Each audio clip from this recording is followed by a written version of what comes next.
Welcome back to Website and TV. I'm Christina Xu. Today I'm with Dewi Nawasari from Monster. She's in charge of European SEO in Monster. Today we are going to talk about international SEO. So Dewi, nice to meet you and thank you for joining us today. Well, thank you for having me.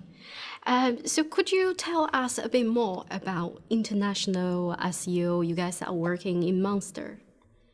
So basically, we have a setup where the US is a really, really big market, and then it's actually bigger than Europe. And so we've got a setup where I have a counterpart in the US who focus on Northern America. Yeah. And myself would be focusing on Europe. Right. So how do you guys communicate? What I understood is with international SEO, you probably have a guideline across border, all the countries. Do you guys have to communicate a lot, like say on daily basis, or how does it work? Obviously, you are based in London and the other team based in the US. How do you make sure the message is shared between two teams? So education is always a very, very important thing to getting a buy-in from the rest of the business. So we try to always set what we call an SEO stand-up. Yeah. So we have a regular catch-up with people in global. We have a regular catch-up with every country representative. So what on kind a daily of basis. What kind of challenges you feel you are facing when managing international SEO? Obviously, you mentioned about communication, but what kind of problems, issues, challenges you have in this process? So basically, the challenge that we face with international SEO is basically we've got our core product and technology being developed in the US. Yeah. And once you develop that product, once you develop a product, you then want to roll it out globally. Yeah. Once you want to roll it out globally, even though you communicate about this product before you roll it out, there's always slight communication miss. Yeah.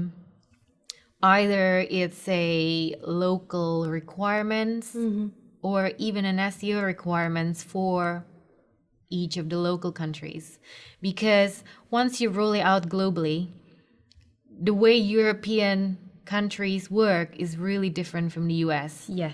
And sometimes that is missed because the US is the central of everything. Is there any process framework you guys are deploying to make the communication, the localization, all these parts much smoother? In the sense. So basically, at the center, we develop a framework that works best for us. It doesn't always work for every single business. It depends on how you're set up. But for our setup, we've got at the center of it, we've got what I call SEO advisors. Right. It's basically the advisors of the North America, the advisors of Europe, and then our agency advisor as well. Yeah. We basically communicate up to management and global product and technology to understand the KPIs, business goals, product ideas globally, and product ideas locally, because we obviously need to make sure that every product cater to the local market. The Monster team is built on what I call country specialists. The reason I call it country specialists is because you could take a language degree and actually not born in the specific country. Yeah. In a recruitment business, it's really important that you understand how employment works in every country. So Yes, you that's do true. have to be a native. And we have a team of native that basically help us do all the heavy lifting. So once we have the recommendation, we sit that out to all the country specialists to do all the heavy lifting of detailed recommendation. Yeah. Once all the detailed recommendation, mammoth size, is produced, we then filter it up again during communication with global and local. And then we've got SEO devs installed at the heart of the global technology. Because, as you know, if you have any projects that you want to put in global technology, it will have to go into a queue because it will go against other priorities in the Yeah, business that has $ to it. Yeah. But what we do is we install SEO developers who basically sit amongst them in order to just do what we need quickly and efficiently. Yeah. So that's the way we work at the moment, and it works really, really well. You mentioned that, you know, all the local markets would have like a different trends, different search. So how flexible in terms of the control for the local market? What can they influence in this process? So obviously, the way people search is different. And the way we optimize can be flexible because we have installed our specialist devs who can really, really support us in some customization that we need. Obviously, the underlying technology that support all those optimization is the same, but you can obviously optimize and categorize all your landing pages depend on how people search. And then when it comes to how much the local market can influence, even further tweak on like maybe a specific areas of the page of the website that is to be catered to just only that To the market. local market, They do have a lot of say because at the end of the day, when you manage to put a $, for example, in France. France is really public sector is really, really huge in France. It's actually dominating around 20-30% of the job market. And therefore, you don't have a section of a website that caters only for public sector because it's not like people are typing in, oh, I want public sector jobs. No.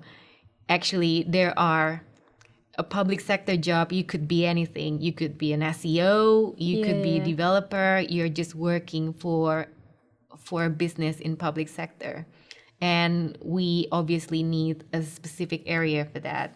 And the business would need to cater to that because they know the audience potential is big and the $ potential is big.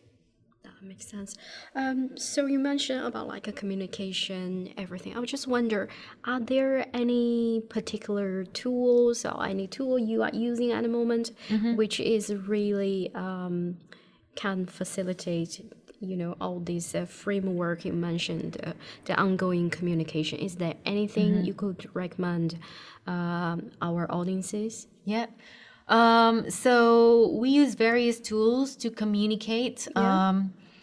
Because of the number and the frequency of communication that we have to do, both with technology, with global, with our SEO devs, with the local markets, we have to utilize different tools in order to help us with communication. You have so many projects going on at the same time.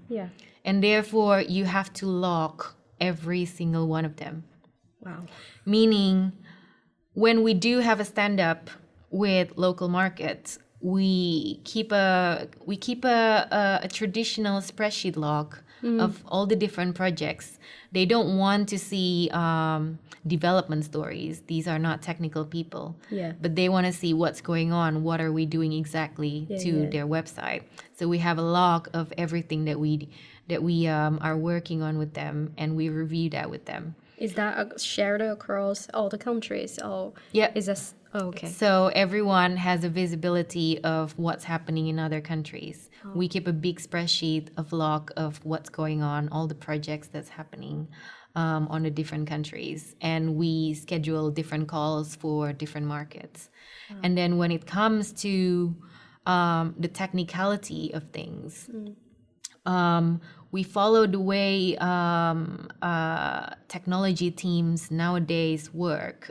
We use agile way of working. So at last, I have another question. You mentioned that you mainly look after the European market. Have you found any country you feel is more challenging, more difficult than other countries? I wouldn't say one is more challenging than the other. A few but of them. I would say UK or English-speaking markets are the easiest. Oh, okay. They are people in English-speaking markets are very advanced in the way they search. They receive a lot more advanced result from Google, so they're like the easiest. Yeah. But once we go out of English-speaking countries, that's when it gets interesting, because you get all these sort of quirks of the way people search in those countries. Like, for example, in Germany, they really, really like the way you present content very formally. Oh, okay. So you have to present content in a very formal way, otherwise you lose trust. Yeah. But in Netherlands, is the opposite side. They actually don't like that you present content in a formal way. They like that you present it in a more interesting and relaxed and fun way. Otherwise, if you start going formal, then you also lose trust. So those are the things, like little things that we need to consider when it comes to optimizing for countries outside English. That's very interesting. So before we finish the interview today, could you just give our audiences a few tips on managing international SEO on large scale? So my biggest tip to anyone who work on a large scale international projects or international business is communication. Reason why is that produce standard reports of like how each channel, each marketing channel is driving traffic. But you as the specialist, you are responsible for educating people about SEO. Nobody knows about SEO. They think it's magic. But if you actually show, okay, this is what we've done. This is the project that we've done in a simplified way. This is how we've done it. And this is the result to that specific area of the pages. We've increased traffic. They may not be understanding SEO, but when you involve them very, very closely around how to optimize their site, they start understanding how SEO works. And once they understand how SEO works, they're going to be backing you up for all your next project. Yeah. So that's my biggest tip. All right. Thank you very much for sharing all this information with us. It was very interesting. Thank you for joining us. Thank you for having me. Thank you.